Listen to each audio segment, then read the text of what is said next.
My fault. Jacob, welcome. And David, welcome.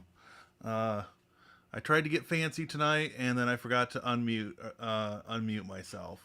Whoops. Good thing Joe isn't here to harass me about it. Okay, so let me back up a minute, and go back through my opening spiel. Uh, so tonight I kind of want to get some input from people in the audience, and hopefully we'll get a few more people in the audience. But worst case scenario, David and Jacob, you're going to be my guinea pigs as long as you stick around, for better or worse. Um, no, I'm not drinking coffee tonight. I've got a bottle of Sprite on the floor. That's the only pop or soda, depending on what part of the country you might be in, or other country, I suppose. Um, so I allow myself a 2 liter Sprite on the weekends, but during the week I pretty rarely drink pop. Um, so um, few things I wanted to solicit some input on. Um, and if you've been around my channel for any length of time, you know I'm not in any ways gifted when it comes to um, thumbnails and whatnot. Good evening, Brian. Welcome. Looks like we've got 4 watching and 3 of you participating in chat. So you know that I'm not gifted in the area of making thumbnails. Um, Capture the Concept has been nice enough to provide me with some thumbnails. Those are for the midweek news show that happens every Wednesday, and those thumbnails are nice and consistent, and I like them. Um, Although when I had my channel audit done, I kind of got dinged on those. So um, yeah, I mean, so what I wanted to talk about, the first thing I wanted to talk about is um, let me come back here to videos, and I want to sort by the number of views.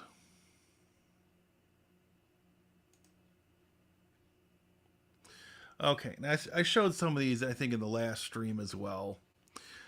Um, the videos on my channel that have, whoops, I want to go the other way, that have the highest number of views and in turn have made me the most money from AdSense have some of the crappiest thumbnails across the whole channel. This one here in particular I can point to. Um, this was from a stage in my channel development where I had just started making thumbnails. I knew nothing about how to make thumbnails or what should be on the thumbnails. I had just latched onto the idea that you should have a thumbnail. Okay, well, um, and so I've been watching some videos from so-called experts lately. Um, and I've got some notes in front of me. So that's the paper shuffling. Um, okay, so they had some guidelines, right? So the title of this video is Almay Partition Assistant 8.3 Standard. That's the title. I've also got the same basic information in the thumbnail. That's it. That's the first thing that's wrong with this thumbnail. The text is too small for talking about what it is. There's no real graphical element giving a visual of what it is. The backgrounds, okay, it's two-tone, it's got a diagonal, it's something, right? Eliminate empty space. Well, that's got a lot of empty space. So that's, yeah, bad. Text must be readable in 0.01 seconds, 3 to 4 words max, which I violated by having my channel name on there. I did not use the big, bold, blocky, condensed fonts. Let's see. Don't rely on personal branding. Well, violated that one. Always color correct. I'm finally developing some sense of what the heck color correction is, but I still don't have a complete grasp on that. And don't be afraid to exaggerate within reason. Don't use your face until you have 20,000 subscribers. Who would have thought that would have been a thing? Anyway, so this one is a landmine that you'd find in your backyard if you've got a dog. This one is somewhat better. Still violate a few of those guidelines. This one,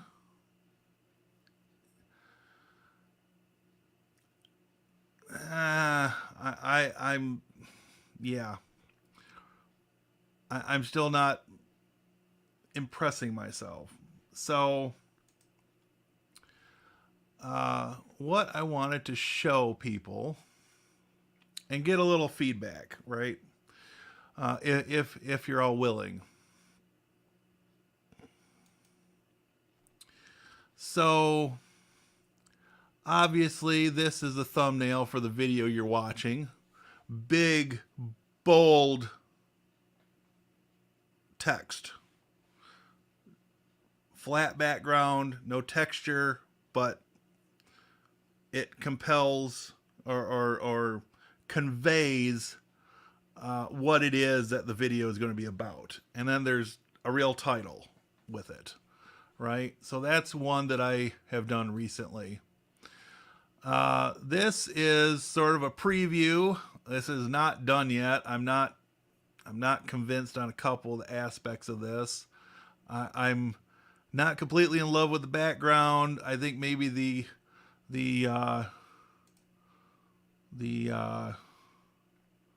color should be different on that. I don't know. I don't have, again, I don't have a grasp on what colors work together. I need to find a website that has, you know, like what is it? It's like a color wheel, but it has like the diagonals drawn. So the three complementary colors on opposite sides of the triangle that sit inside the color wheel type of thing. But yeah, I'm trying some different things, and I would love to hear some feedback from people. This is one that I worked up just before a video on Wednesday, and then I played around with other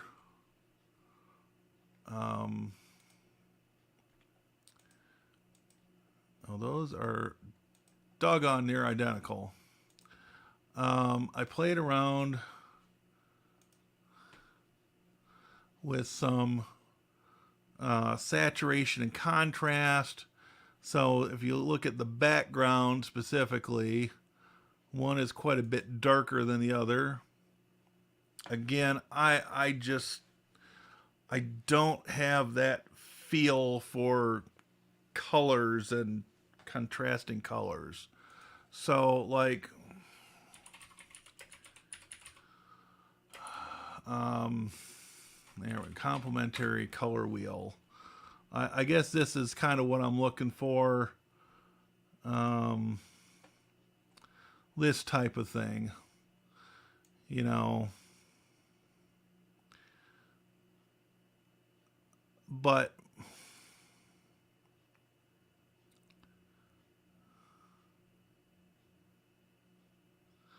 I don't know. I'm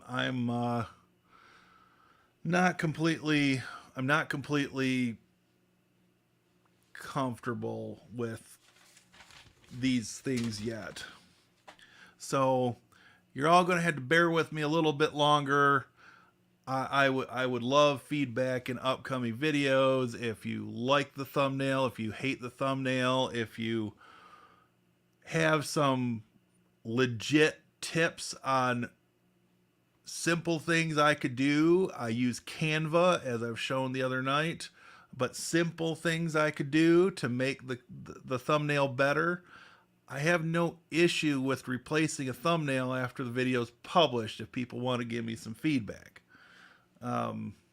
But when you don't know what you don't know, it can be a little bit overwhelming. So, and it is none other than Josephus, the king of the peanut gallery. All hail King Josephus. Now, everybody respond hail in the comment section. Not that we want to give Josephus an ego or anything, you know.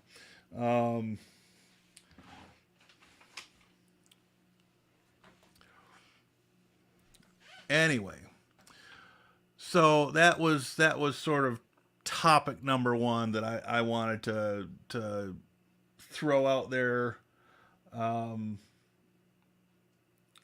So since I've been home from work tonight, I started doing some of the early stages of the prep work that I need to get done between now and Monday morning when the Comcast guy comes. And I happened to find a can of paint, or a partial can of paint. And I think it's for this wall over here that has the lighter color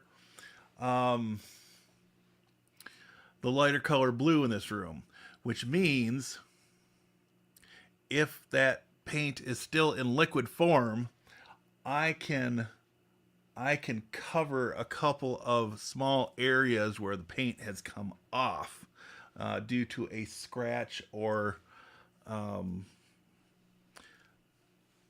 trying to stick something to the wall that didn't stick very well. So with a little luck, I may just get some touch-up painting done, just a very little bit of touch-up painting done, and you know, be one step closer to where I need to be for Monday morning. All hail King Josephus. No, nobody else is playing along, Joe. Looking forward to your Comcast. Yes, I am. I did find out some information, and the upload speed is supposed to be 100 megabit with 800 down and 100 up. I will take that any day of the week. I'll take anything over 50 up and be very, very happy. So to say that I'm looking forward to that, yes, I'm looking forward to once again streaming in 1080p and having a solid connection all the way through a stream and not get this annoying, you know, connect to a wired connection. You know, it's like I'm not on flipping Wi-Fi to begin with. So I don't know. I think it's misleading that they use a Wi-Fi signal indicator as the sign for poor signal. Um, so, but yes, to say the least, I am looking forward to Comcast. I'm looking forward to kicking WoW to the curb. I'm looking forward to leaving some comments for WoW, and hopefully never having to deal with that company again. So yeah, that's kind of where I'm at. Um,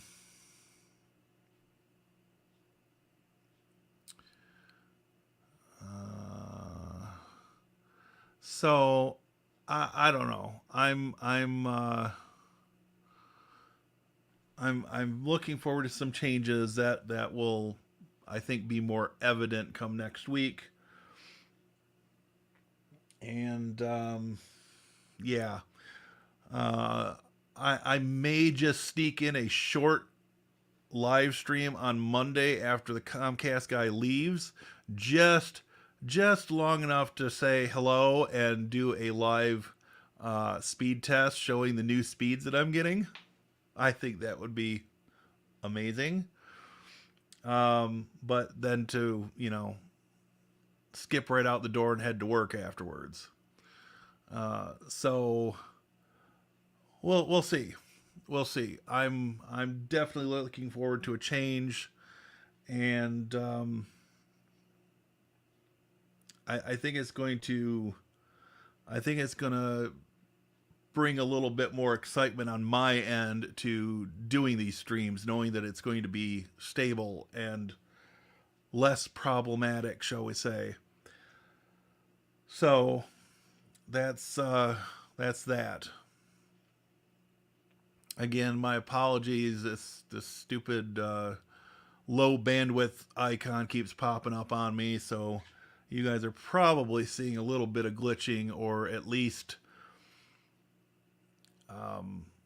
sync issues between my audio and my video.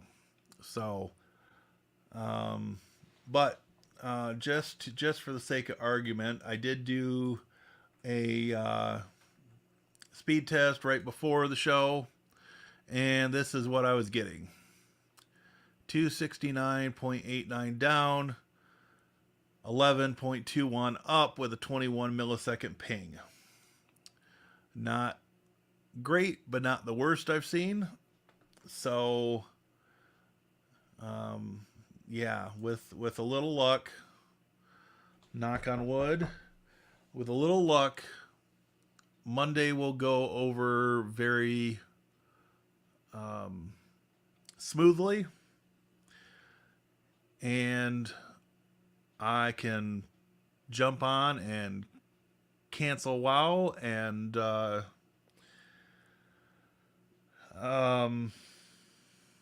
move on. Just move on. So, all right. Are there any questions thus far? Hey, it looks like we're up to 8 people watching right now.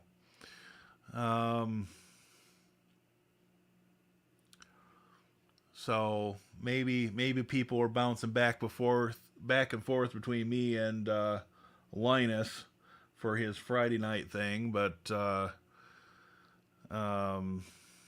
yeah, I've got no problems overlapping with him. What I should really do is find the keywords he's using on his stream and use the same ones on my Friday night stream. But anyway,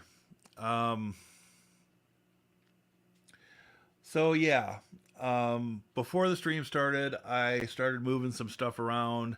I didn't get equipment moved out of this room yet because I was making room in the storage room, or the annex. The office annex is what I like to call it. Technically, it's an extra bedroom since it has a closet, but the rack is going to move over there, at least until the Comcast guy is gone on Monday. And just simplify a little bit, get some things out of here, and maybe if I feel like I'm going to have enough time, maybe I'll try to build that new desk, because I'm really chomping at the bit to get that in here. I'm getting myself excited about getting that in here and actually being able to use it. So, um, all right. Jacob says, I watch his tomorrow. No point in watching live on a channel that big. It's not like they actually read YouTube chat anyways. That's a fair assessment. That's a fair assessment. And the big channels that I watch the live streams for, in all honesty, I will watch them after the fact and many times, and I will watch them on 1.5 speed. So, um, and I wouldn't blame people if they're catching up on my live streams or my videos. I wouldn't blame them for doing the same thing. But if you're going to watch it on 1.5 speed, please watch it all the way through. That's small ask. You know, if you're cutting the time in half, um, at least watch it all the way through, or leave a comment, or a like, or both, and you know, maybe even share it. That would be wonderful. That would be wonderful. My videos aren't getting shared a lot lately. Now, granted, I admit, since I was sick in December and then I was sick in January, especially January where I had no voice, um, it was hard for me to make videos other than doing midweek news, because I really didn't want to miss that. But even then, I missed the first week of the year because I was still on vacation. So I'm giving myself a little pass for that one. But it's just, it's difficult when you're staying at somebody else's house and you don't have a dedicated space for streaming, and you have to set stuff up and tear it down, and then you're just going to have to bring it back home and set it back up so you can actually use your studio again, at least in my case. So um, I'm trying to give myself a pass and schedule things in such a fashion that if I want to do a live stream, just going back to basics when I travel, I've got no issue doing that. But I'm not going to take a full-fledged setup with the big camera and all that stuff and try to do my normal level of editing while I'm on the road. So let's see. You get full credit for watch time no matter the speed. I think I was aware of that. Yes. So, all right. So, the other thing that I was going to go over tonight, and we can continue the conversation through this by all means. But I'm going to bring see if I can do this.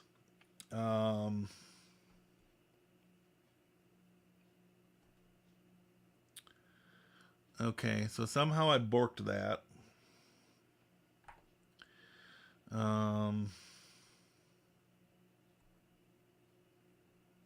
Yeah, somehow I borked the configuration on that.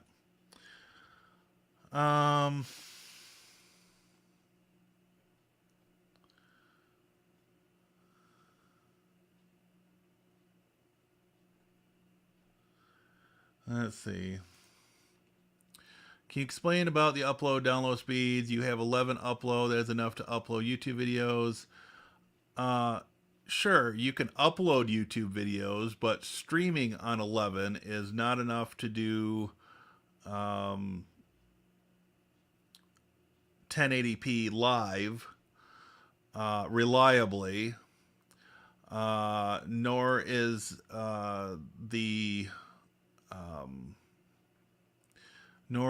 the latency factored into this. So yeah, um, the biggest problem that I've been experiencing is the high latency. I could probably get by on 11, but with the amount of latency that my ISP has introduced, um, it's unusable for streaming and keeping the quality where I want it. Currently, this stream is set to 720p, and I can see on my end that it's having some issues keeping up. I'm constantly getting the poor bandwidth icon popping up in my StreamYard, and usually the um, usually the message that accompanies that icon is that you should connect to a wired connection if possible. Well, I have Wi-Fi turned off on this particular machine, um, and okay, my C Prince. You're asking about latency, so I'm not going to assume that you've got any sort of a networking background. Latency is like, you could think of it as consistency. If you have a consistent 11 megabit speed for uploading, this would probably do fine for 720p anyways. But because it's inconsistent, so like it's speeding up and slowing down, that is what's causing the problem. So when I get the new connection, I'm going to have 800 megabit down and 100 megabit up. So even if there were a higher level of latency for whatever reason, if it's slowing down and speeding up and it's not staying consistent, then having that much extra overhead and speed is going to help me, if that makes sense. If somebody else in the peanut gallery has a better explanation, by all means, please feel free to drop a message to my C Prince and make anything that I tried to explain a little more clear. It's been a long week, and I'm not going to guarantee that my examples are going to be the best possible ones for somebody who may not have a networking background. So Jacob says, I have 3 to 4 millisecond average latency on a 2.5 down 1 gig up fiber line. Yeah, so generally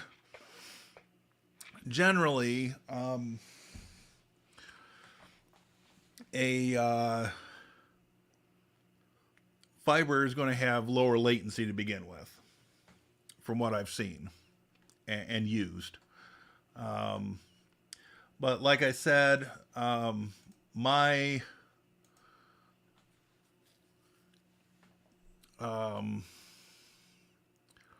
ping speed was getting 21 milliseconds. And so that's kind of the higher end of that delay that I've seen. But like, if I jump over here, if we ping Google,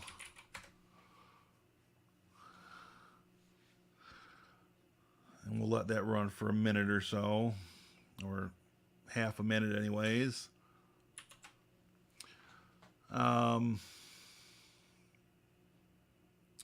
So of course we're getting 0 packet loss, but we're getting 24 and a high of 81, which is a little steep, shall we say. I've seen worse in the last week. I've seen worse. but that's still much, much higher than I would like to see.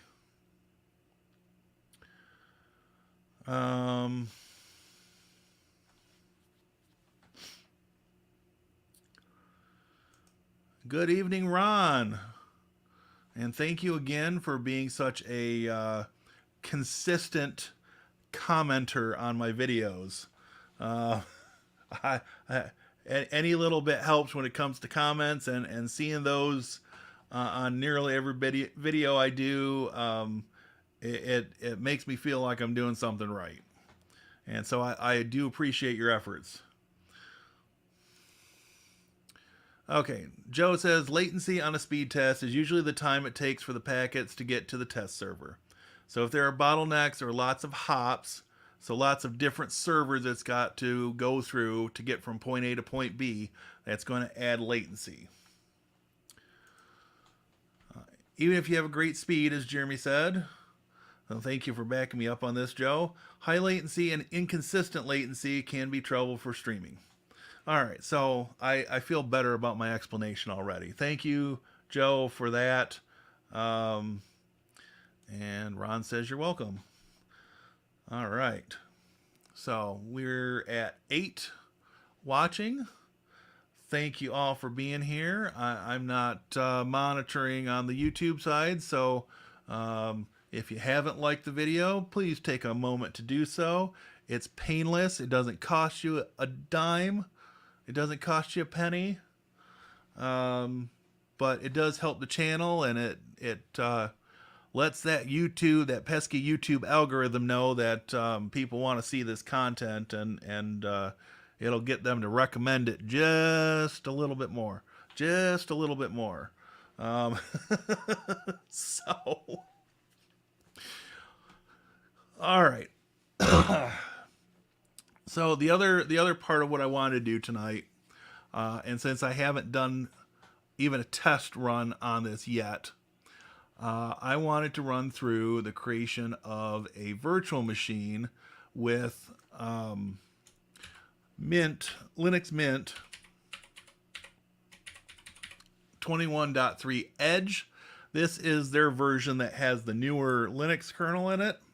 So it's, in theory, going to work better on newer hardware. So if you've got a machine built in the last year or two that likely came with Windows 11, and you wanted to put Linux Mint on it, this is probably the one you'd want to do, especially if you're using a machine built in the last 6 months. This is the way you'd want to go. So we're going to grab the Mint 21.3 Cinnamon 64-bit Edge ISO. I do wish that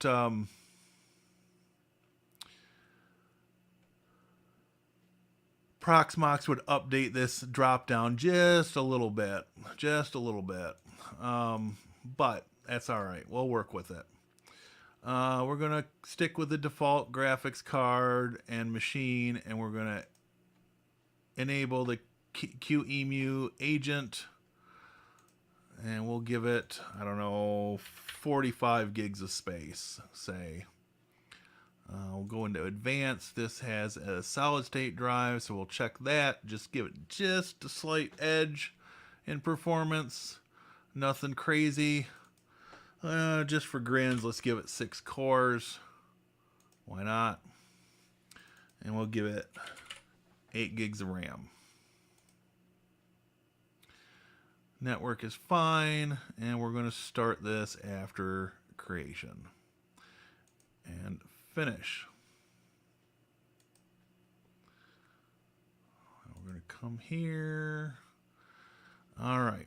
So, one thing I want to point out, if you are repurposing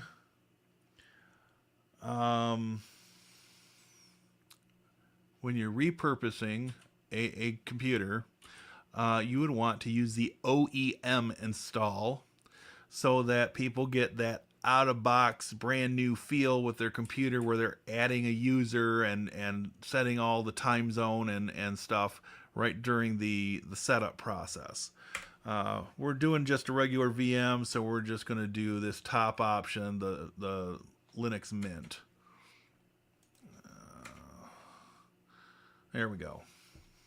So, and while we're doing that, we're going to take a look at the chat a little bit more. My CPrint says, so latency really doesn't affect uploading videos. What is a sensible upload speed for 1080 YouTube videos? Thank you for answering questions. By the way, I finally figured out loading unix-like. Very cool. So if you're just doing a pre-recorded video, your upload speed doesn't matter so much. The lower the upload speed, the longer it will take to upload. Again, where the latency factor comes into play generally is going to be if you're doing live streaming. So you're capturing all the audio and video from your computer and sending it up to YouTube in real time or almost real time. So that's kind of where it's going to factor in more. The good news is, though, is StreamYard is doing the actual RTMP stream to YouTube. Yep, I'm using WebRTC video through traditional web traffic to get the video to StreamYard. Absolutely correct. So we don't see spinning wheel on YouTube. StreamYard just adapts what is being sent and prioritizes audio over video. Correct. So yeah. All right. So we've seen a Linux Mint install before. So I'm not gonna. I'm going to get the questions answered, and then I'll bring myself back on.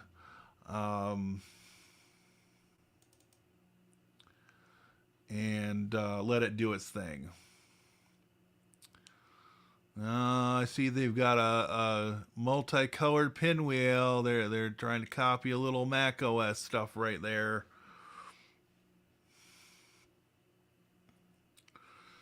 Okay, so this is standard fodder. Anybody that's loaded an OS has seen very similar things, regardless of whether it's Mac OS, Windows, or Linux, or BSD, or any of a number of other things that you can run, like Haiku. Even, those of us old enough to have loaded DOS back in the day.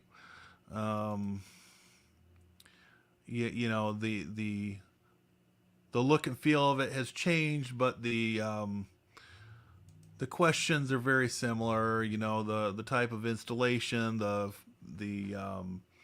partitioning of your hard disk, the language, the keyboard, all that kind of stuff is very much traditional fare.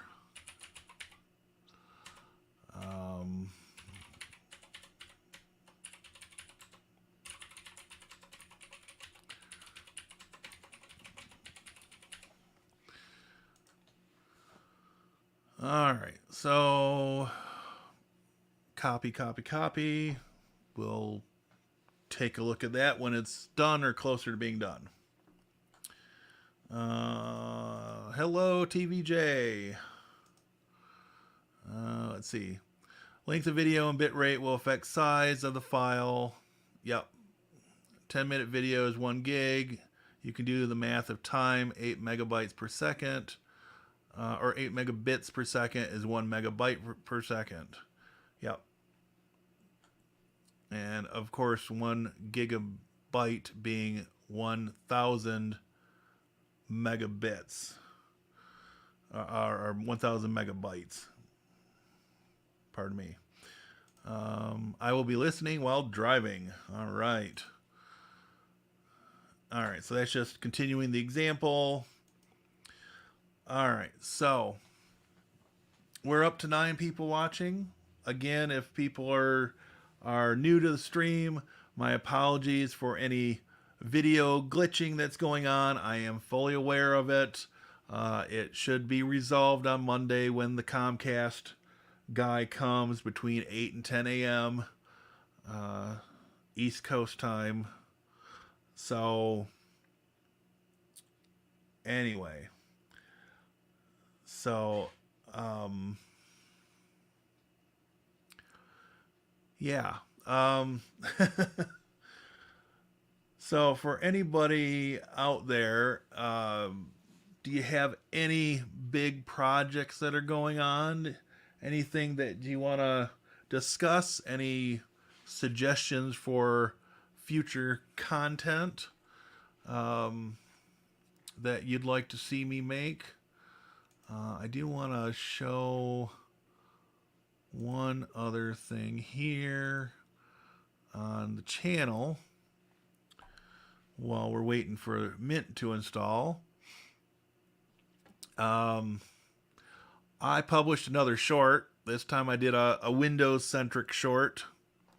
It did not perform the same as my previous short by any stretch of the imagination.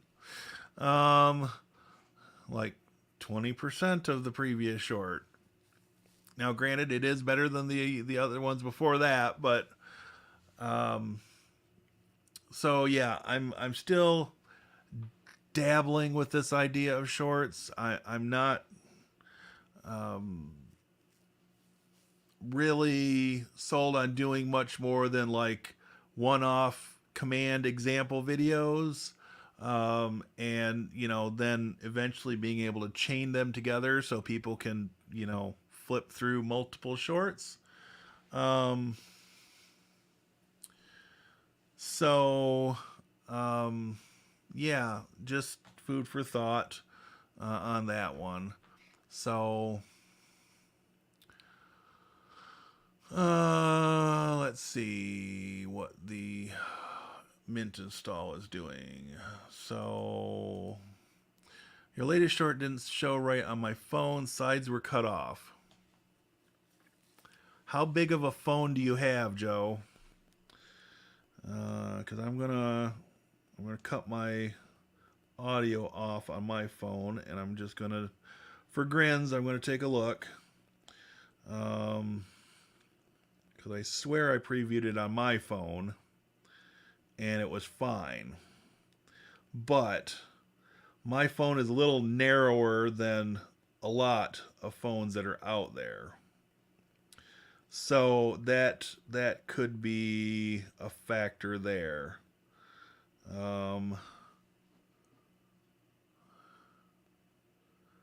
And on my phone, it looks fine. But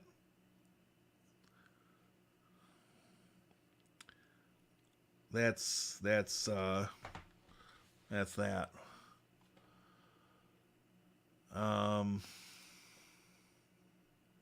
Big project. Start a YouTube channel. Not going to compete. Boat related. I kind of guess you'd go in that direction because of your name, but that's cool. That's cool. When you get it started, head to my channel page, and you can find my email address there. Drop me a line with the link for your channel, and I'd be happy to feature it on a stream at some future point. Once you've got a couple videos posted, maybe get some people coming across to say hello. So very cool.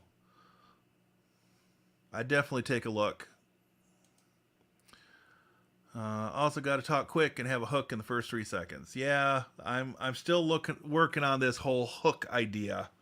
I'm not a marketing guy, and so I'm trying to get a grasp on these concepts, but I can only buy so many services from Fiverr at one time, and if I need to get some one-on-one with somebody on doing hooks and improving thumbnails and things, then you know it's going to happen over a few months, not all at once, but it's on my list to tackle.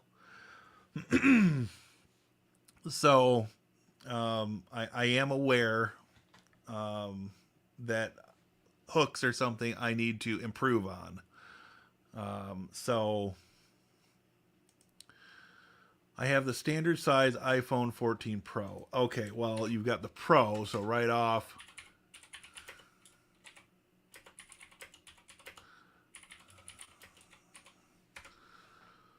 Um, just for comparison, and I'll tell you the other issue here. All right, I think I can show you the other issue here. So compared to the phone I'm using right now, and don't mind all these stupid ads, they're both 6.1 inch phones. Your phone is 2556 by 1179, and mine is only 2400 by 1080. And the video is 1080 by 1920. So that's going to have some impact on what percentage is cut off on the sides, for sure. So let's see. Maybe I can load up Signal on here.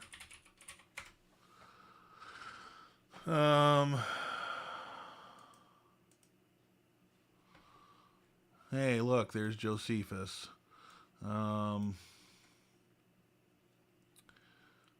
Can we just do this?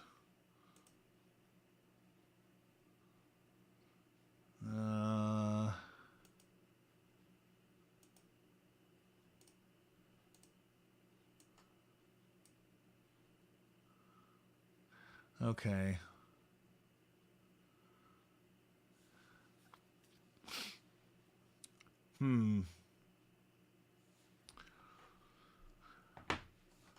Well,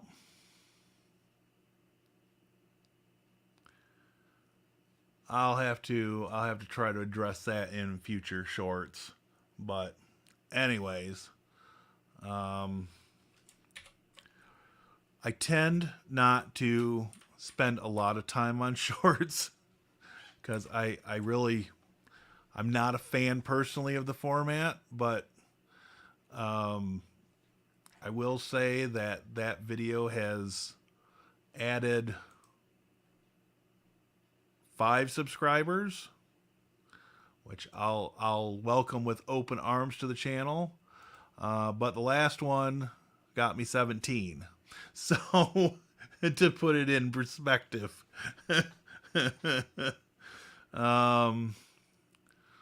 And we're sitting at 5,529 subscribers at this point in time, which is continuing to grow. So let's see, we are almost to the end of the Mint install here. So I guess you'll have to look at my bald head for a couple more minutes until this is finished, and then we can continue forward and have a nice little time here on a Friday night. It is 10:20 p.m. Eastern, and look at that. I spoke too soon. It's ready for a restart. We'll go ahead and do that, and we'll jump over to hardware and tell it don't use the media. And then it should tell us hit enter. And it should boot up fairly quick. So I don't use Linux Mint a lot, but I try to test out each version that comes out at least a little bit.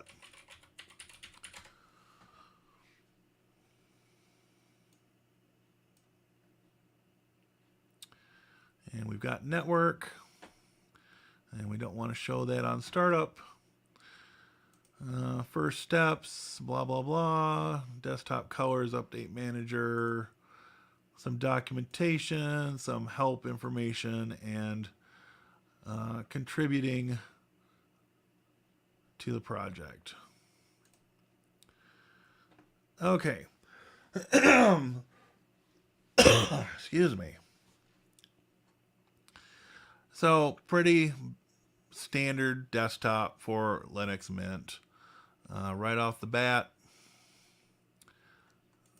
there's a notification down the corner that there are updates. I'm generally a command line guy, but for the sake of argument, I do like to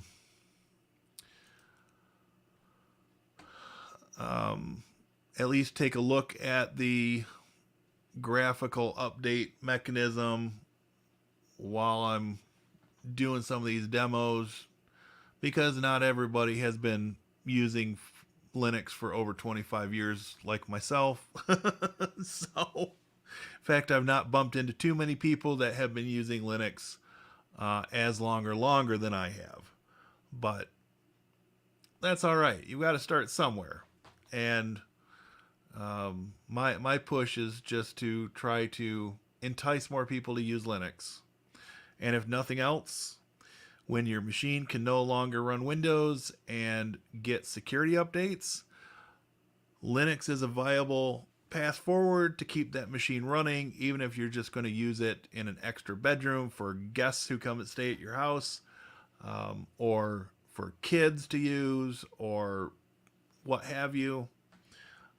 So we'll let this do its thing for a minute.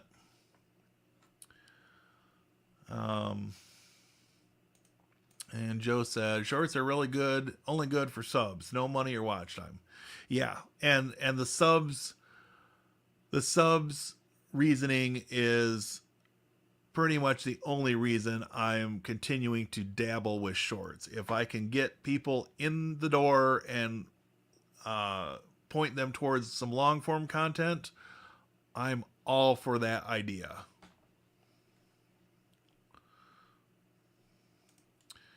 And my Print says, I might be able to answer your YouTube questions, has been learning over lockdown, etc. Explain your issue about hook, not really an issue in shorts, just deliver bam, bam, bam, and loop. Gotcha. I appreciate, just that kind of simple explanation. When I'm trying to explain tech stuff, I try to get to a simple explanation, but usually it takes me longer to get to a simple explanation than it does to explain it in the terminology I'm used to using. I guess it is the way to say that.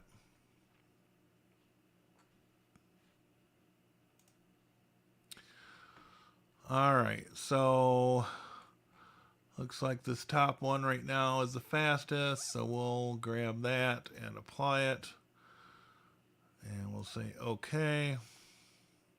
And let that update its cache. I will bring audio back in just a moment.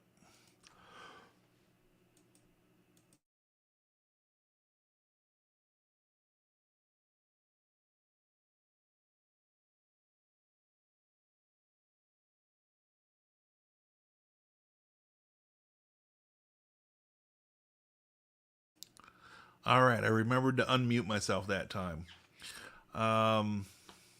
So we can go ahead and close that one. And we can go ahead and say install updates. And that's all good. And my password. And we'll let that run. So we'll give that a few minutes and then we'll go back.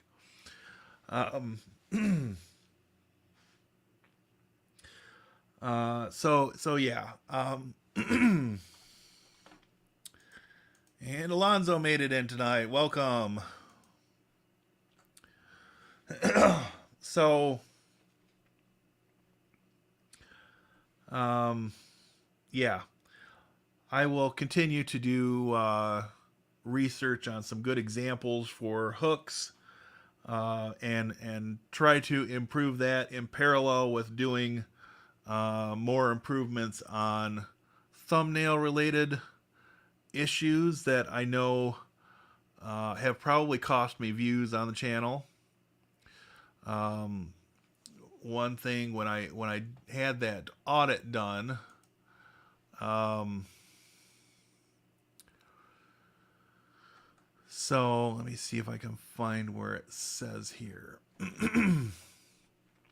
um, One of these tools has the number of videos.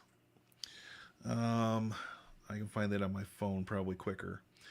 So, according to TubeBuddy, before this video, I have 550 published pieces of content on my channel. Now, not all of that is available to everybody.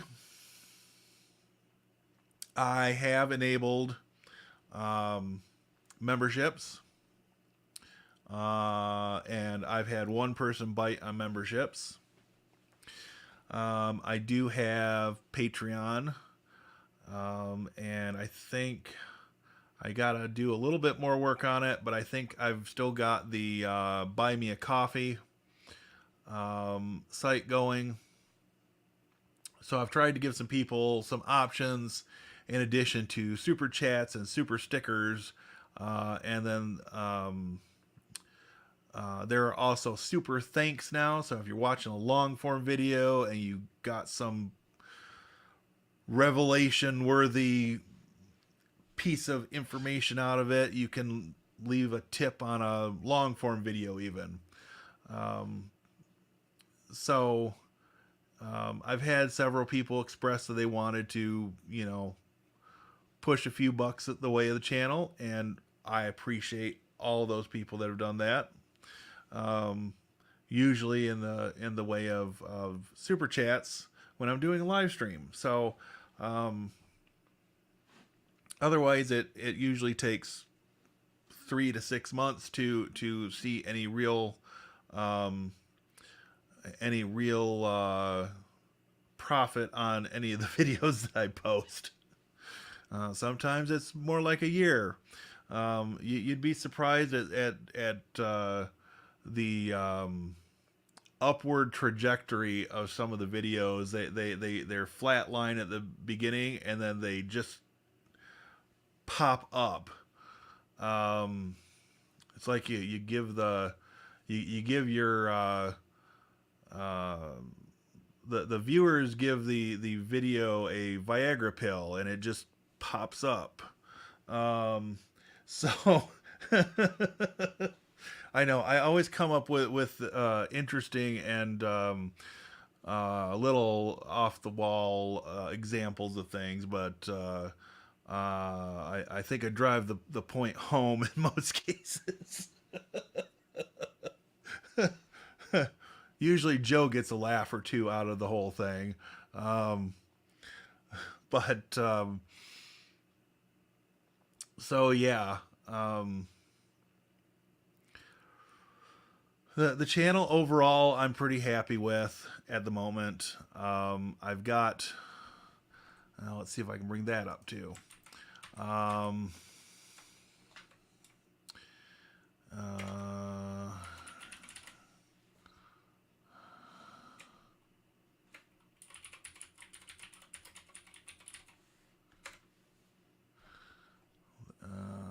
Okay, so it doesn't work that way on Mac OS. All right. So we'll do it this way. So let me see.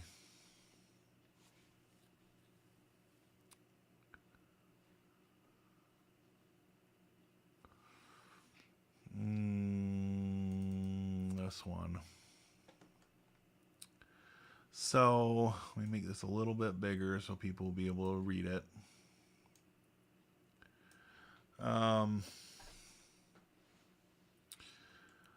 Let's see.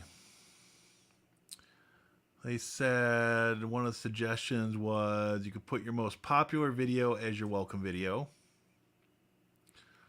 Um, Otherwise, I should say something more about my experience and background in IT. So that's a fair assessment. It's been over a year since I've updated the welcome video, so it needs an update, and I'm aware of that, and it's been on my to-do list for longer than I care to admit. Add a value proposition to your channel banner. Small statement that explains value of your channel, how it can help someone. So like information technology and computer apps. So yeah, I haven't come up with what I want to add, but yeah, more specific playlists, right? Um, there was one he suggested specifically that I remove and not have it as a playlist anymore, which I did right off the bat after I got this report back from my person doing the analysis. Make sure you're making searchable content. So yeah, I've got TubeBuddy, I've got vidIQ, I've got Morning Fame, and in all honesty, each of those tools is great in its own right, but provides at least one piece of conflicting information compared to the other two. So it's always something to kind of keep in mind, I guess. It can take some videos a while to rank and search. Yep, I've definitely seen that. Thumbnails. So this is pretty much verbatim what I talked about at the beginning of the stream. Easy to read and understand. 2 to 4 words. Less is better. Experiment with different styles. Try some with text, some without text, some with your face, some without your face, which I've done experiments on that before. But as you all have seen in the flesh tonight during this stream, I've got a face that's made for radio, which is why I don't put my face in my thumbnails better than 90% of the time anymore. Average click-through rate on YouTube is around 4 to 7%. I'm hovering at just under 5 right now. So it's yeah, of course that's average over all the content, and some of them have performed in the 12 to 19%. So you know, but the ones that are under 1% are the ones that are dragging me down.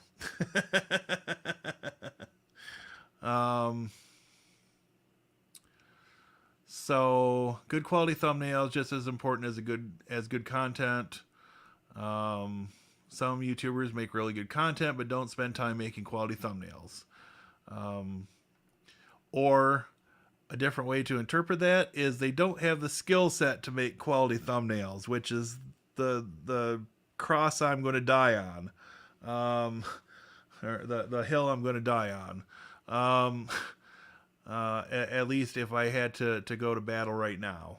I just simply do not have the skill or the eye to be able to say, okay, this is what a more general audience of people expect and what looks good to them. I'm very much a tech-centric person. I can admire art, but as far as creating art, I'm sorry, that's not my bag. So you know, I've got to find a way to put this list of guidelines, as these 9 guidelines I read off earlier. I've got to put them into like a checklist. If I can follow a checklist, of things to do and not to do when making a thumbnail, then I feel like I can do better thumbnails on a more consistent basis, right? Start thinking about different types of content you can make, experience videos, talking about your experience about things within your niche. Um, I tend to do that a little bit in my live streams, kind of interspersed with other things, especially like when I'm waiting for an install to happen. Live video, which I'm doing probably too often these days. So I'll skip past that. Videos that evoke emotion or go against something. Um, I've dabbled just a very little bit in that realm, but again, it's something that I'm looking at going a little deeper in. Beginner videos, which again, those one-off command demonstration videos, the shorts, I feel like I'm hitting that. And I think on my longer form videos, what I need to do is I need to check myself a little bit and either put the time into using more basic terminology or put text overlays on screen that gives some sort of additional explanation to people. Tip videos. Yeah, for some do 3 to 5 tips, but you can do up to 10 to 15 tips. So anyway, that's just kind of the first part of the. I guess I can kill that for the moment. That's sort of the first part of the analysis that I got back. We're done with updates on Mint. And we're going to say no to that for right now, and we'll go ahead and restart this, and we'll take a look around a little bit. Restart. All right. Joe says, I remember the days of your Sunday live streams when you had 1 to 3 people in it. Look at you now. Yeah. So I've tripled that amount. So sometimes a little more. Sometimes I'm still at that 1 to 3 mark. Especially when I don't give a lot of notice. So here's another question to throw out at all of you.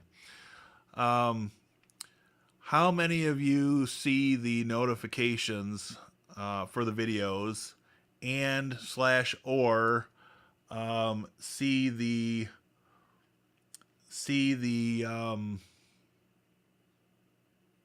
community posts?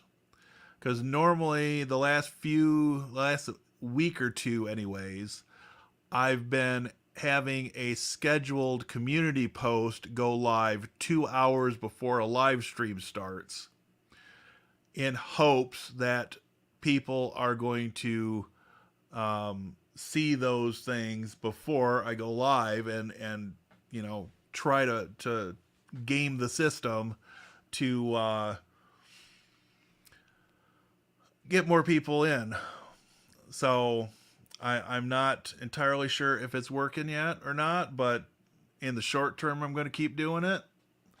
And you know, I'm also trying to, I didn't do it today, but I'm trying to schedule these live streams out a little bit further in advance so that people have that opportunity to click notify me before I'm live and aren't just finding out about it, you know, as I'm hitting go live. Let's see. May I suggest you use YouTube Studio to figure out the avatar for each category of long form, short, and live, as much as possible, so you can relate better to their needs, uh, but give them what they want. Yes, absolutely. And now that I've had this analysis done on my channel, and I've gained a few additional tips on specific things to look for in Studio, I feel like I'm more capable of doing exactly that now. So, but yeah, definitely. Um, when you come out to Connecticut, we will film a great welcome video and channel trailer. I'm looking forward to this. I'm really looking forward to this. This trip. I can't make any guarantees when it's going to happen. I'm hoping that I can make it happen this year, but considering that 2024 is my year that I'm pushing to pay down some credit card debt and things, um, I'm gonna have to plan it a little in advance so that I can budget accordingly and not have to put it on plastic. So that's the only thing. But I am definitely looking forward to coming to Connecticut, and it'll be my first time out towards the East Coast, because I've never been further east than um, Ohio. Well, I take that back. I take that back. Where is Fort AP Hill? Now known as Fort Walker. So I've been to Bowling Green, Virginia. I have been to Bowling Green, Virginia. Once upon a time in a galaxy far, far away. um, Channel banner. What is your value proposition? For example, mine is boat life, DIY, and off grid. I like it.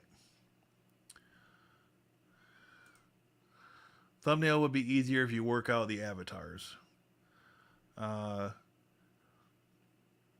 I'm not in my the way my brain works. I'm not immediately connecting the two, but um, this is I view this as an opportunity for me to do some additional research and to talk to additional people, and um, you know, I can get there. I'm capable of getting there. It's just you know, when I'll openly admit, when I started this channel, I knew nothing about video editing. I knew nothing about leveling audio. I knew nothing about lighting. So I've come quite a ways since I started this channel. But there's still a learning curve that I'm still in the midst of, and you know, I appreciate the people in my little area that comes into these, that you know, they're willing to provide some feedback and share their expertise with me the way I at least attempt to do when I make videos. So, um, let's see. You had like 15 on Wednesday. Yep, I think I peaked at 15 on Wednesday. I get the notifications, but I also am your number one fan, so I think I am not the norm. Joe, nobody would ever accuse you of being the norm. I'm not sure Ashley would even accuse you of being the norm. I'm going out on a limb here, but I think I've interacted with the two of you enough that I can say that. Um, I see the notification. It is just that I usually wake up very early and can't stay awake. That's understandable. And in all honesty, I've tried. live streams at different times of the day. For a while, I was doing them at like 10 a.m. on Sundays, 10 a.m. Eastern on Sundays, and of course that conflicts with people who have religious obligations on that day. So it's been kind of a roller coaster of trying to find a good time and a time that I'm comfortable with. And in all honesty, for much of my life, I've been more of a night person than a morning person. So I view this time slot as sort of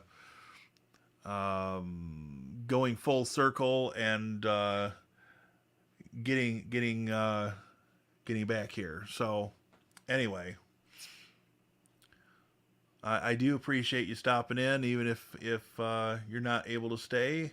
And this goes for everybody, of course. But yeah, I got a notification for this. Use schedule and community. Yep, that's what I've been doing.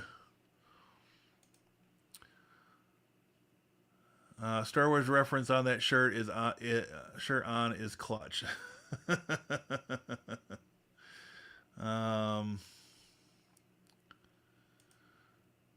what do you mean by avatars? So, the best way I've had avatars explained to me is like personas for each segment of your target audience. Um, so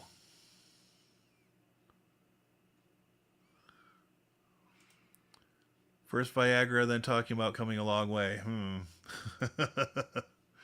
He's not the norm, he's better. You are all lucky to have him in your chats. Yes, we are. Yes, Luke, I'm aware that the camera is likely blurry. It's not the camera, it's the internet connection. I addressed this at the beginning of the stream.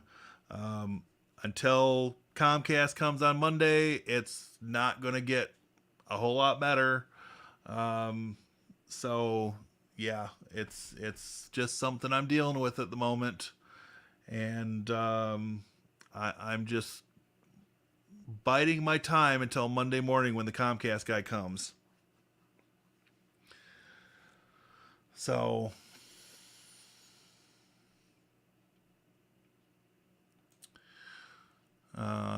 yep, I am still on WoW, and I'm not wowed by their service or their customer service or any part of their company.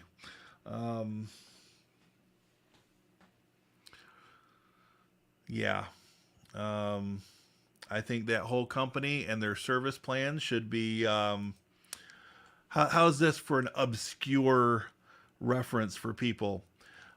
They should be taken out behind the barn and given the Old Yeller treatment. If anybody has seen that movie, Old Yeller, it's an old Disney movie. I think it was supposed to take place in the 1950s, if I'm not mistaken.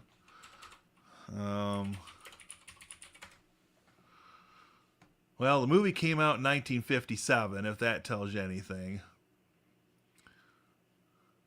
Oh, the movie actually takes place in post-Civil War Texas. So,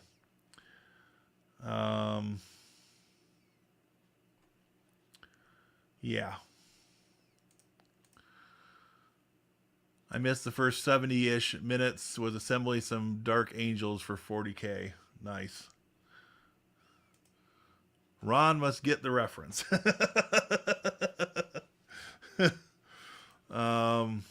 Old Yeller is the only movie Danny Trejo cries to. Fun fact. Well, you know. All right. So, let's can jump back over here. We are back at the Linux Mint desktop. Can I? Well, that doesn't make it much bigger.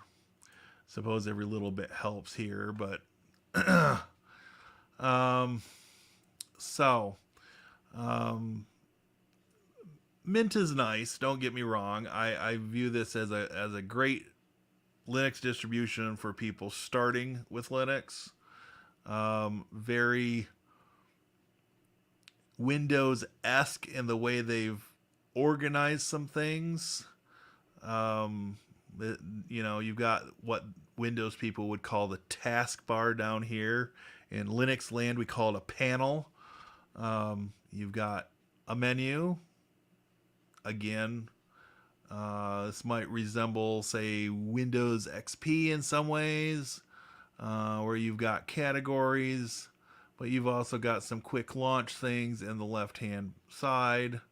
So it's kind of a mashup of Windows 7, Windows XP, and some of the stuff in Windows 10. Got your file manager down here in the bottom. File manager is a file manager is a file manager. If you've seen one, you've seen them all. Pretty much. But yeah, you get Firefox pre-installed. You've got terminal if you're into typing commands. You've got some system reports require your attention. So your notifications, your update status, icon, network, volume, and of course, your time. There are many things about this that work the same as Windows and Mac OS and pretty much anything else you're going to you might have run into in your life. If you right click, you've got some options. You can change your desktop background. So we might put something with a little more pop in it. But this also has different backgrounds from previous editions of Linux Mint. And some of these are kind of cool. Some of them are kind of big too. 6048 by 4032. That's a big thumbnail or a big background image. So yeah, but some of these are kind of cool. And you can always load more. You can load pictures on your system or over a network. It's all good. Let's see. Okay. My C Prince is clarifying. Sorry, avatar in this context, it's everything. I mean, everything about the people who view. Do they go to church, even what they eat? Then it's working out the audience who will actually watch. Right. I guess I was trying to simplify my explanation a little too much, maybe. I do appreciate your participation in the chat and your input on these areas where you might have a little more knowledge than I do. My C Prince, I do appreciate that, and all this on your first time in my chat. So welcome to the jungle. You're in here with a lot of regulars or semi-regulars. So if you come back, which I hope you will likely see some of these names again. Yeah, that's that. So let's see. Still have 8 people watching. We're almost to 1.5 JAU.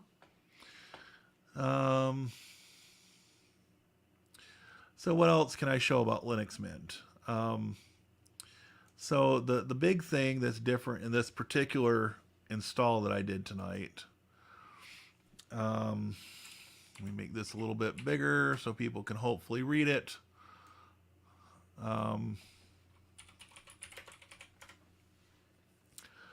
big difference with this particular version, it's still version 21.3, but this is their new Edge version.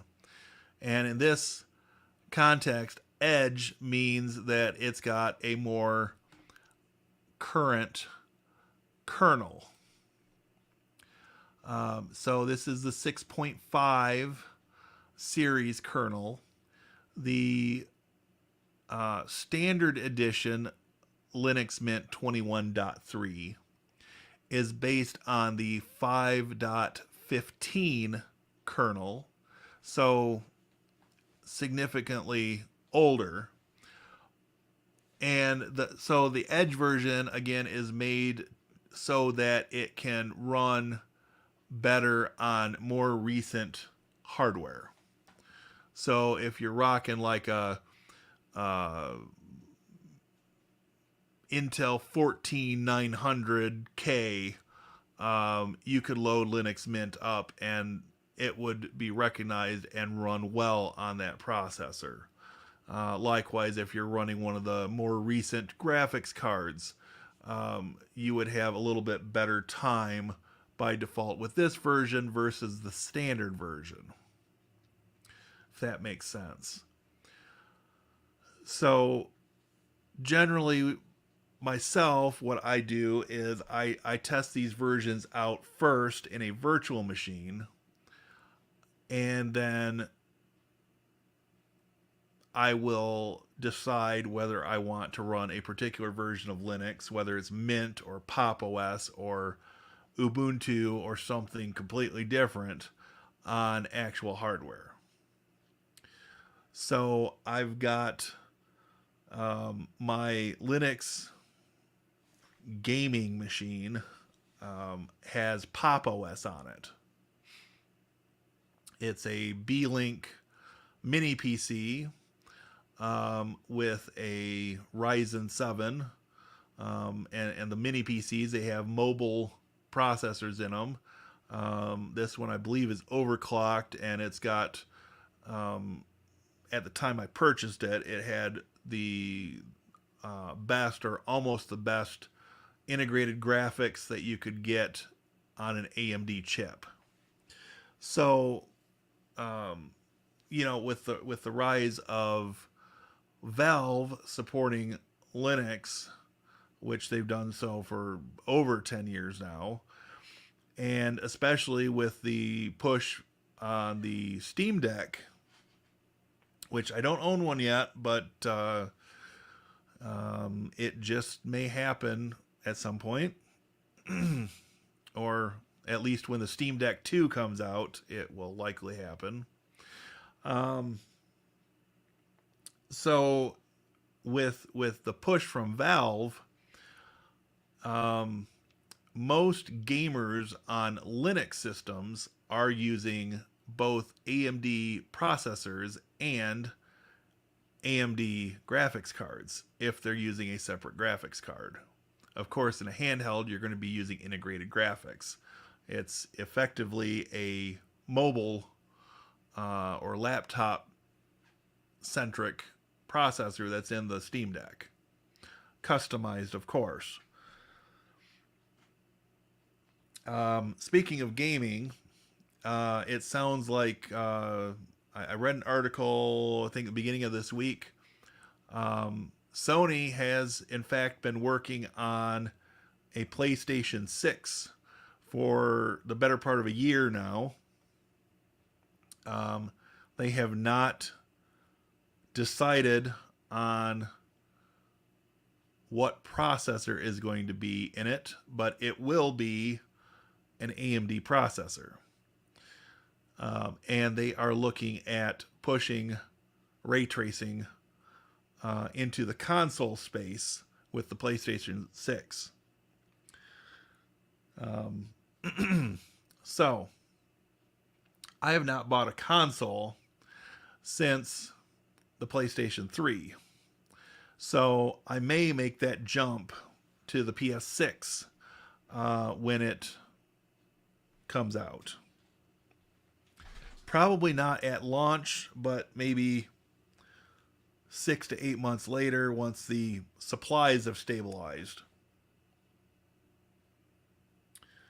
So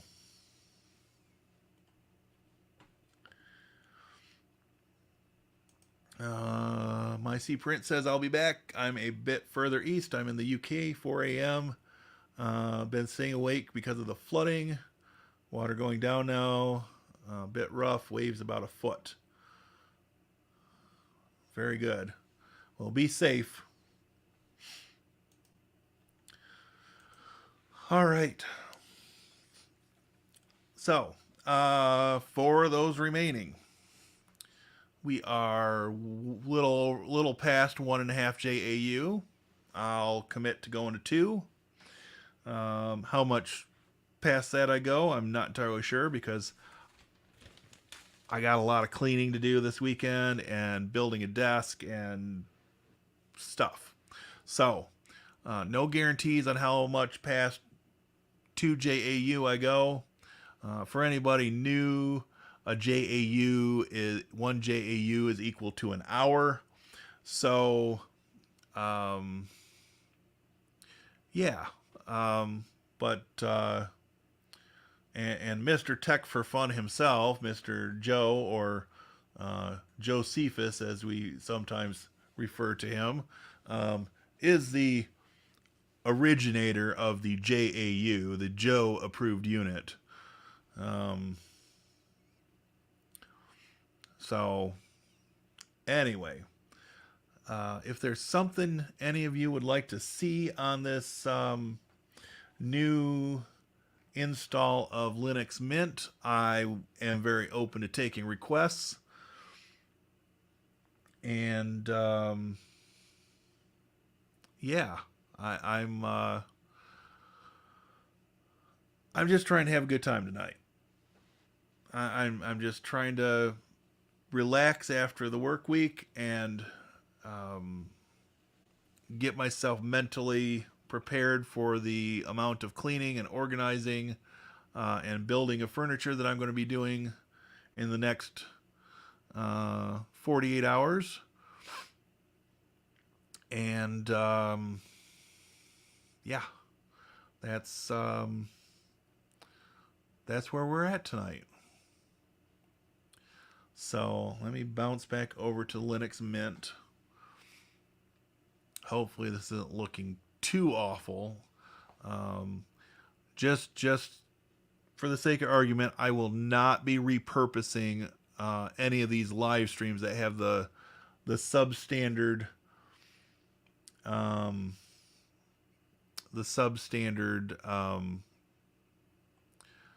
internet connection issues. So these will remain up as live streams for replay, but I'm not going to chop them and reuse any of the content. If the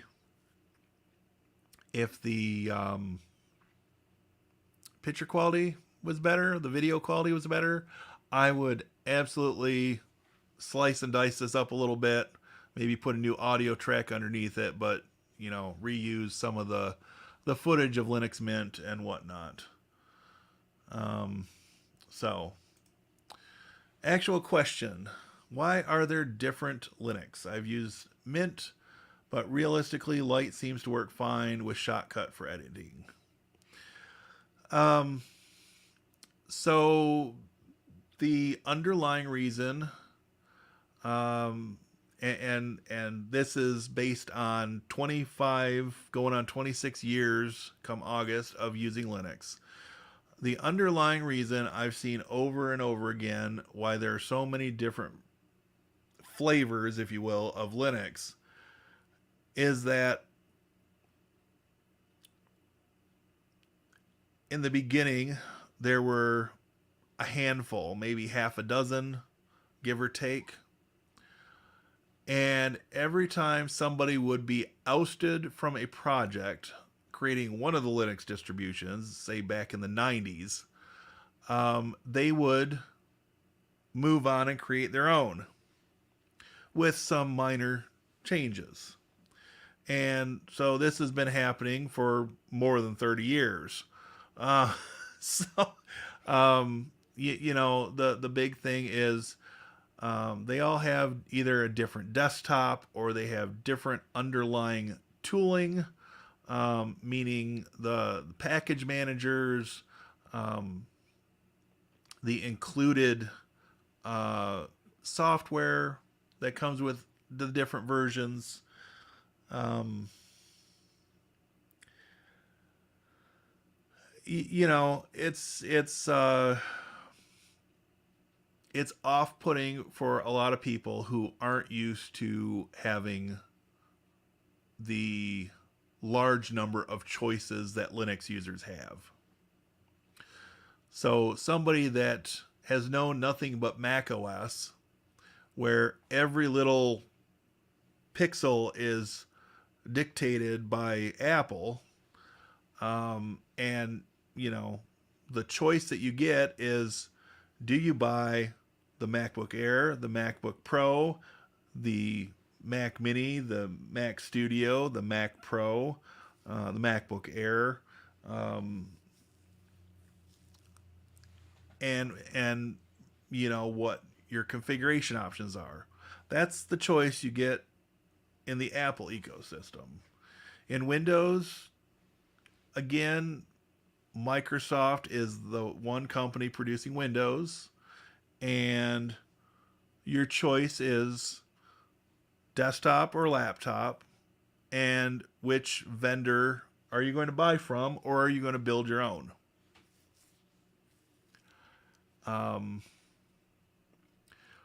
But with Linux, it's different because you can't run into again, I'm in the US, so these are going to be US centric examples. You can't run into a Best Buy and buy a machine with Linux preloaded. I'm not sure if Best Buy is in the UK, but what would be a similar store in the UK?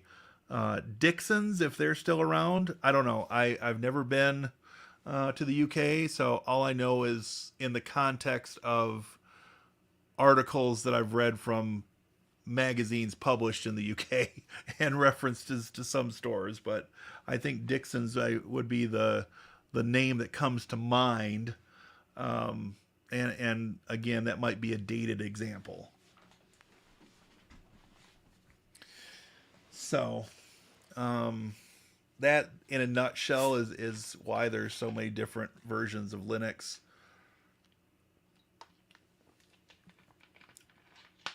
The one piece that unites them all is the Linux kernel. And even then, you're going to see that different Linux distributions will make different customizations to the Linux kernel. Whether they compile it for a specific processor or they tweak it for real-time applications, so lower latency for like audio recording and editing. There are distributions that do that specifically. But yeah, I hope that makes sense. All right. I'm sure the next Xbox in 2025 will be amazing. I'm sure Microsoft will write a blank check to AMD for the chips they use. Yeah. Debian distros are king. I actually use a lot of stuff based on Debian. I am not a huge fan of some of the other tooling, if you will, that's in some of the other distributions. But I base this statement in large part on the fact that I started with Red Hat, and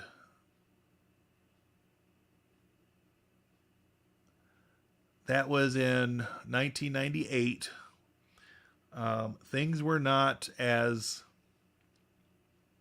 developed as they are now.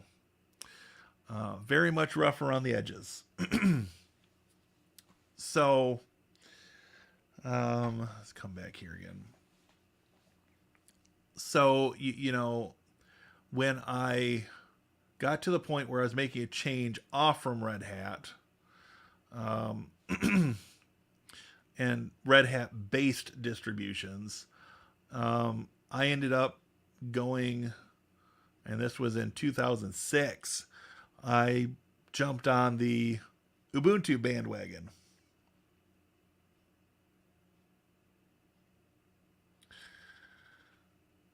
So, and then I've used Pure Debian, I've used Ubuntu, I've used Mint and Pop OS and Linux-like, and for a while I ran Slackware. I've played around with Arch, but I always seem to find my way back to Debian-based distributions. So it's just where I've got the muscle memory built up that I can just sit at the keyboard and I can type and, you know, push out those longer commands off the top of my head. So the Linux kernel went fractal, sort of. Yeah. Um, it's all about, what people build on top of the Linux kernel. And um, so, for instance, the Android phones have a Linux kernel underneath them. Everything on top of that is different than a standard Linux distribution. Chromebooks have a Linux kernel. Everything built on top of that is a little different. It's Googleized, if you will. But I will say that Google has come to the point where they are enabling native Linux apps to run on Chromebooks. They are even going so far as to work with Valve on bringing Steam to Chromebooks and Chrome OS, which could be interesting after a few more years of development of that. So I'm not ready to sell my soul to Google. Excuse me. But if it's a way to get the younger generations using Linux on a more regular basis, call it a gateway drug, maybe. The first hit's free, and then you want more flexibility, more access to commands, more access to higher powered software. Then realistically you could get people moved off from Chromebooks and onto some full-fledged hardware. Running Linux in various forms for over 25 years now, it's been a hell of a journey, and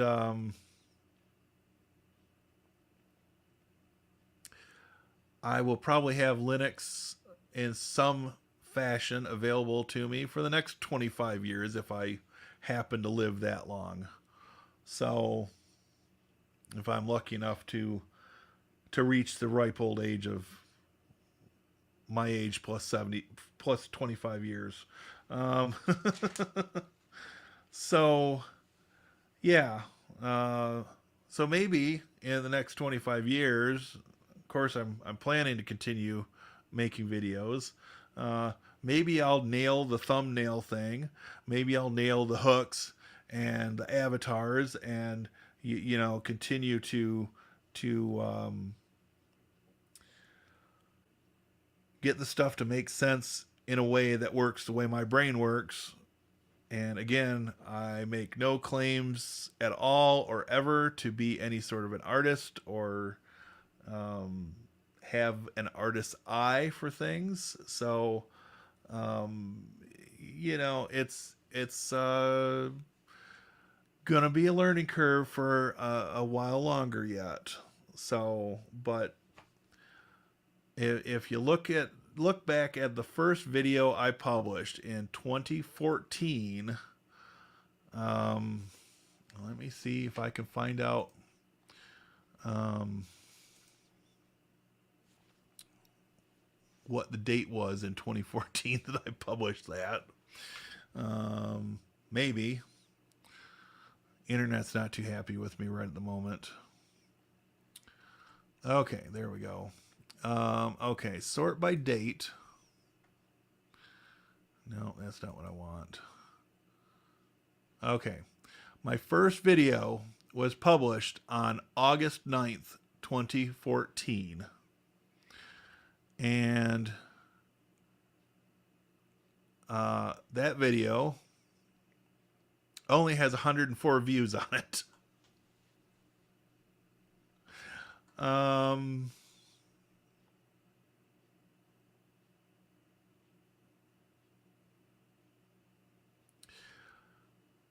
So yeah, that was one of the videos, like many other on the channel, that started with no thumbnail. Granted, this was almost 10 years ago. In another few months, it will be 10 years ago.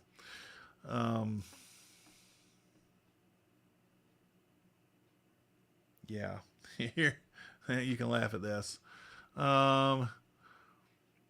That's the graph. Oh, I guess I should do since uploaded the lifetime graph. Yep.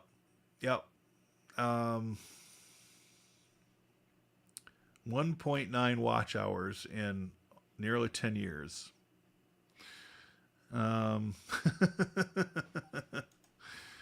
Yeah. But it has a 3.1% click-through rate, so it's all good.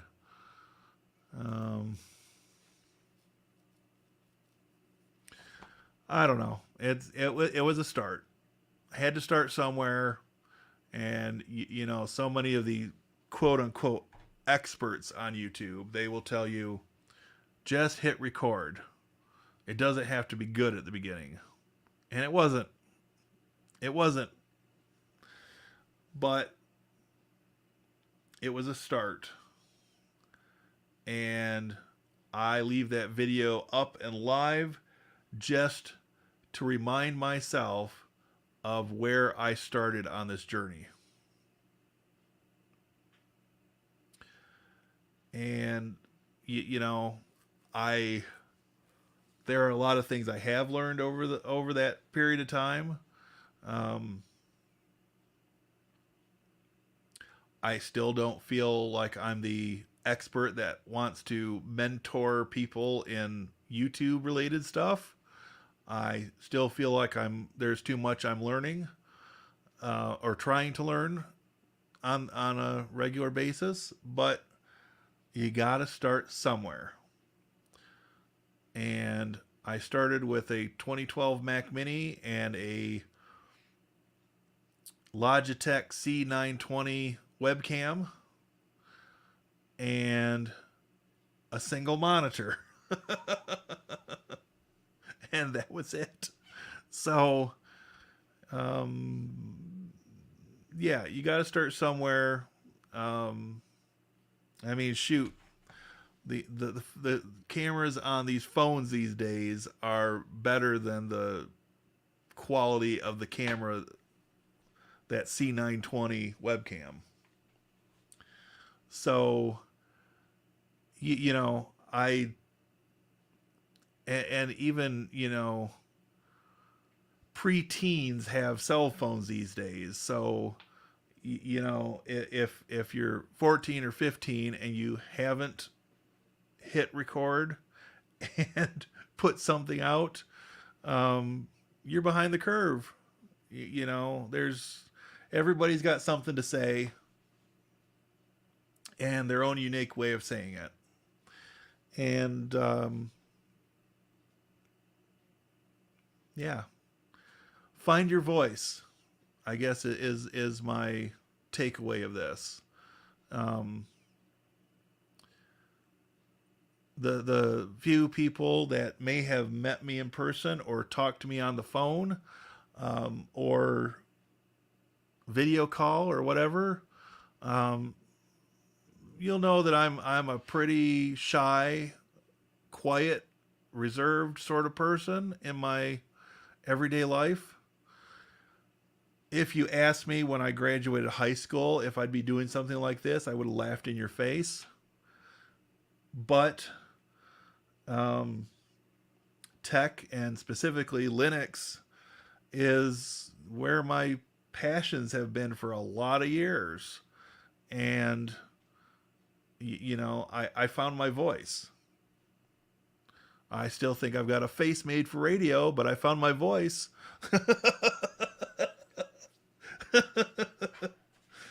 And unfortunately, radio's not a viable option for conveying Linux information to people. Or else I'd try doing that, but it is what it is. At least I try to put on some sort of an interesting shirt for some of these videos. And, mixing Pink Floyd's Dark Side of the Moon with Star Wars, the Death Star, that hints at some of my personality, I suppose. Let's see. YouTube is considered the hardest thing because there are so many different skills needed. You are absolutely correct. Absolutely correct. And, when I started this, and I had no idea I was going to continue it, because I think I posted this first video, and then it was 3 years until I decided I really wanted to do it. But if I had known the sheer number of different skills I would have to try to develop to do this when I started, it probably would have been enough to scare me away. I probably would have done a double take and, invested the thousands of dollars and hours into something else. So you are absolutely correct. Um, Real thing is you started. Yes. You gotta hit record. You gotta make that first video, no matter how good or bad it might be, no matter how good or bad the thumbnail might be, no matter how well you may or may not have figured out the avatars for your audience. Something I admit I have not done to the degree that I would like. There are. I've read books. I've read the Daryl Eves book, YouTube Secrets, is it? Um, and I feel like the first time through, it was a lot of information. The second time through, I need to read it and take notes, and then go reflect on those notes and research additional information on the notes I take. So, in fact, most successful YouTubers are shy. And another fun fact, and this was reiterated to me in my in the videos that came with my channel analysis, 90% of YouTubers never make it to 1,000 subscribers. 90% of YouTubers never make it to 1,000 subscribers. So, put in that perspective, I feel incredibly lucky that I've made it to and past 5,500 subscribers. Would I love to have 20,000 or 100,000 subscribers? Sure, absolutely. But you know, there are other things that I'm interested in my life. Um, you know, one of the things that I've been working on and off for half a year now is trying to put together a Linux course to sell, and um, doesn't help when you've been plagued for probably 6 or 8 months with sporadic internet issues, and spent 2 months sick, part of that time with no voice. um, so I've had some setbacks from the time I started talking about this idea to where we are now, but it's it's still there. It's still percolating in the back of my brain, how I want to do it, and you know, I want it out there by the summer. So it's hopefully sooner than that, but you know, by June I want to launch it. And I want to do it a little different than, all the various Linux courses I've seen. Just because there are more options available today than at any previous time for how you can learn Linux, and um, even if you don't have a separate machine. So I feel like I need to cover that at least at a high level, and then get into the meat of what I want to do. So, but it's coming. It's I've got footage recorded that I'm working to edit in between other videos. Um, I've still got to write out, example lessons, and a lot of writing needs to go into this, along with the videos. So, it's just getting it built out. There's a lot to it. All right, my Sea Prince, thank you for coming in, and stay safe with the water situation for you. And please come back. I very much enjoyed having you here tonight. And would you look at that? We have just crossed the 2 hour threshold. We have 10 people watching. Thank you all for being here on a Friday night. I am debating whether or not to even do a live stream on Wednesday, because that's Valentine's Day. I don't have a Valentine, so doesn't much matter to me, but I know a bunch of you out there probably do, and may not be available because your significant other may want to go out, or some such thing. But maybe you can go out and be back before 9:30 and still watch my live stream. Why not? uh I'm sure I could come up with something goofy for Wednesday night, but yeah. Uh, we'll give it a couple more minutes. Any final questions or comments?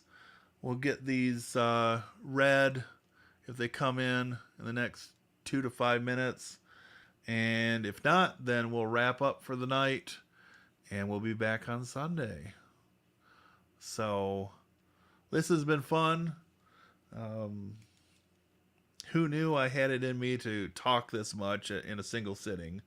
Again, if you had If you had asked me about this when I was in high school or just getting out of high school, I would have laughed in your face. You probably wouldn't have ever convinced me that I'd be doing something like this, sitting in front of a camera, talking to people that many of you have never met in real life. But, um, you know, that's the power of the internet and globalization and the current state of technology that we live in today. So, are there any questions? Are there any comments? Any suggestions? Um, People want to critique more thumbnails. I'm open to any or all of the above. Uh, so long as somebody says something, because um, yeah, this has been fun. Um, who knows? Maybe this will be the trick. Keep doing these live streams 3 times a week, at least until summer hits and the nice weather is here, and then I might take it back down to one a week for a few months. Um, but yeah, I mean, maybe June, July, August, we'll take it down to one a week, and then September through May, we'll try to keep up with this 3-day a week schedule. Thanks for the stream. Appreciated. Thanks for being here, Ron, and again for all your comments. I always look forward to seeing those and at least giving you a thumbs up back or a little comment back. And I hope the YouTube algorithm continues to show me some love, and every little bit helps. So I appreciate that.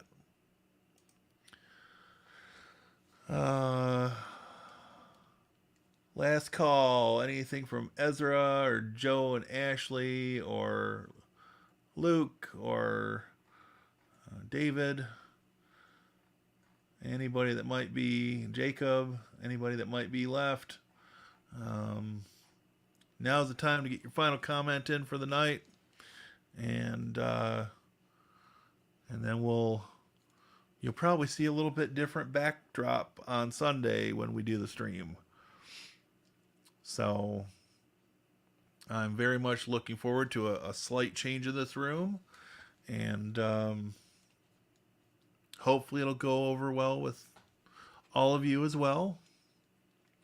So